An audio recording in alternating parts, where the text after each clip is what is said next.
Hello everyone, welcome to our Wednesday Q&A. You might be asking yourself right now, why are Lynette and Eric wearing the exact same outfit as last week? That's because Lynette this week is up with Jake Ducey up at the Bug Out House.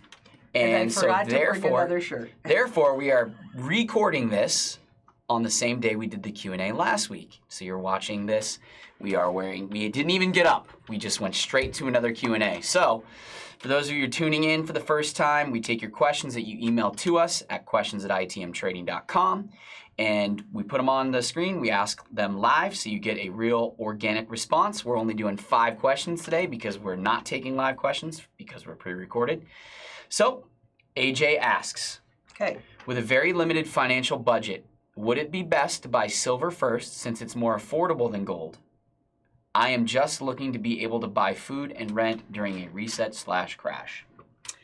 Well, it's hard to give a blanket answer because even though you think that you're looking to be able to buy food and rent during a reset crash, there's a lot more to it.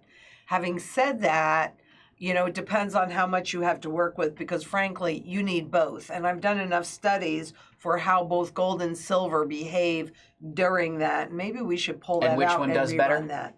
And it's always gold that does better because that's what they reset the currency against. And you don't have to buy a full ounce. There are, sovereigns or early Swiss francs or fractional gold coins. Yeah.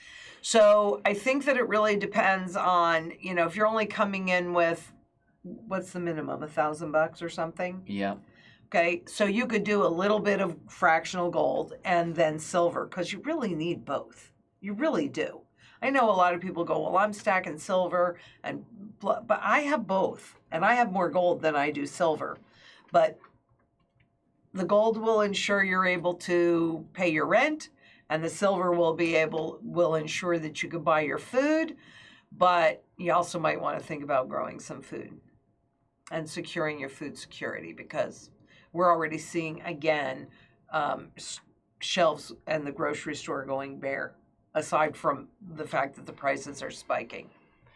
All right, so Raymond D asks, you say that gold and silver have no counterparty risk. Mm-hmm. I understand what you mean of sorts, but isn't the government the worst counterparty risk for us that hold the physical? Not according to the Bank for International Settlements. Gold held in your home runs no political risk. So I'm not saying that they can't confiscate. I do not know whether or not they will. So personally, I like the kind of gold that is least likely to be confiscated. But I can tell you that if you don't own physical gold and silver out of the system, you have no chance.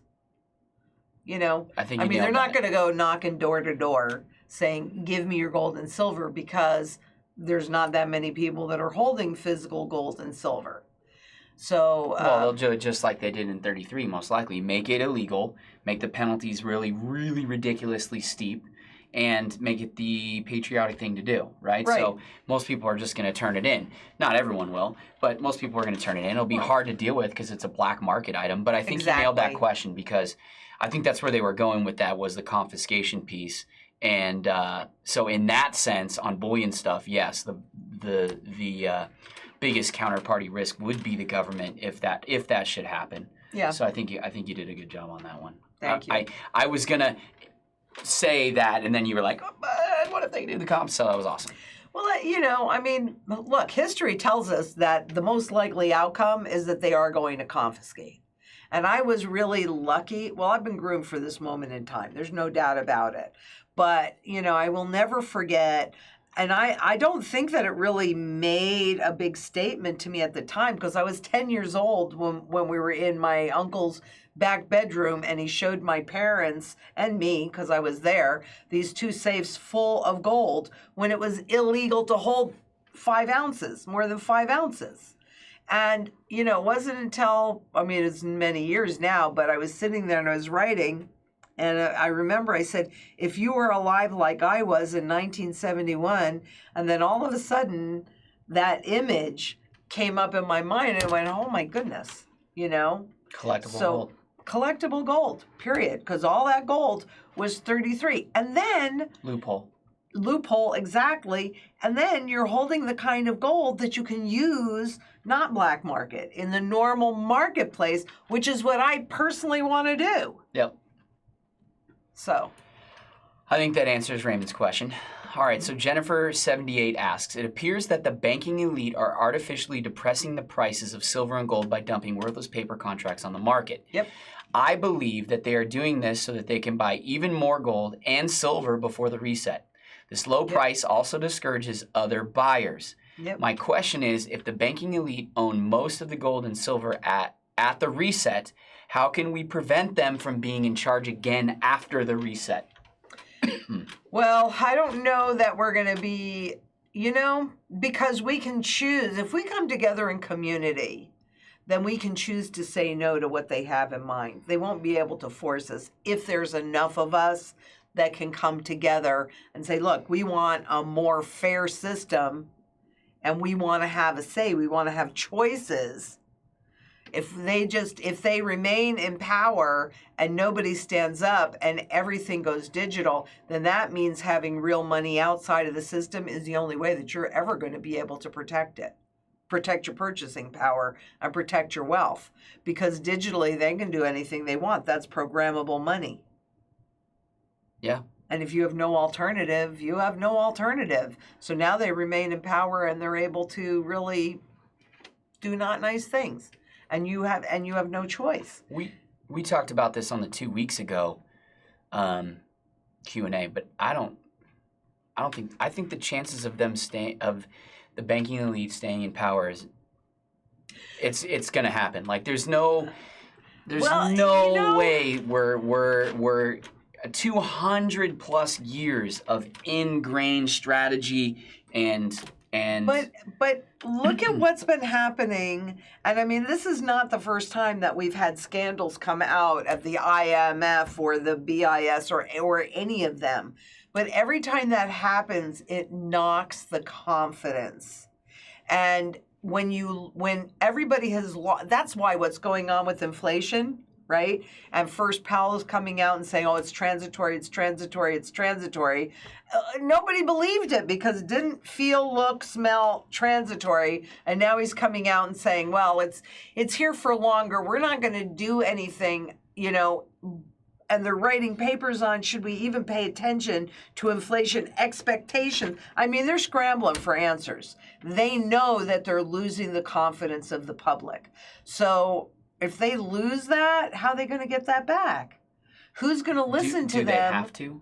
Do they have to have our confidence? Yeah, they do. If they control, if once they have a central bank digital currency in place, do they really need our confidence?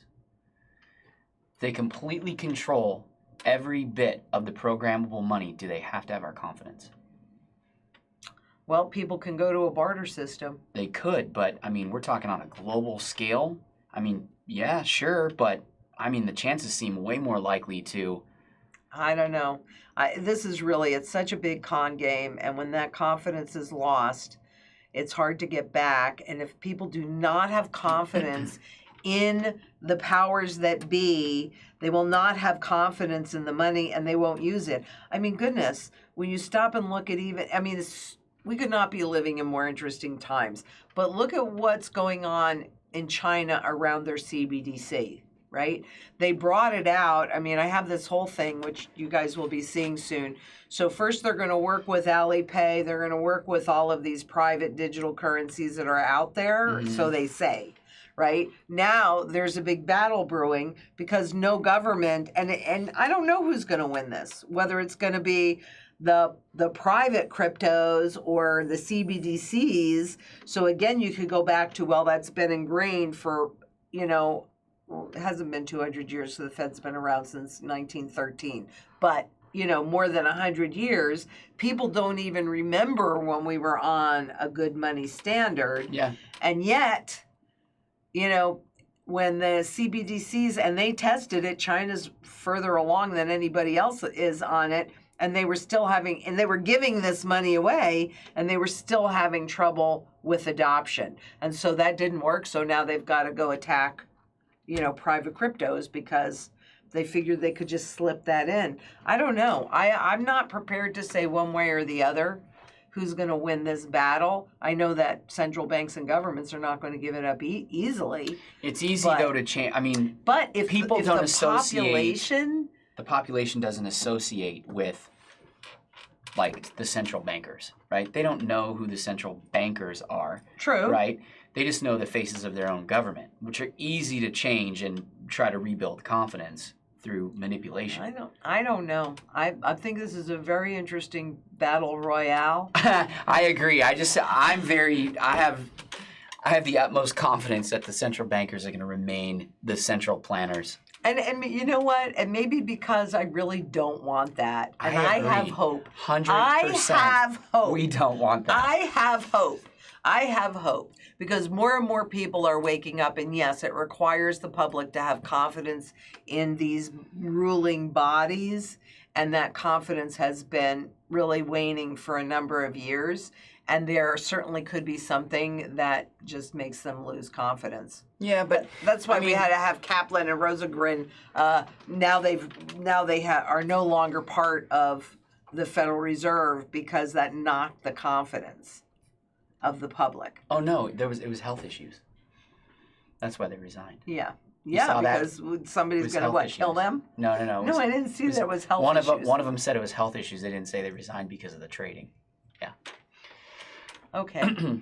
So, well, that is a debate for sure, and only time will tell what's gonna happen there. Right.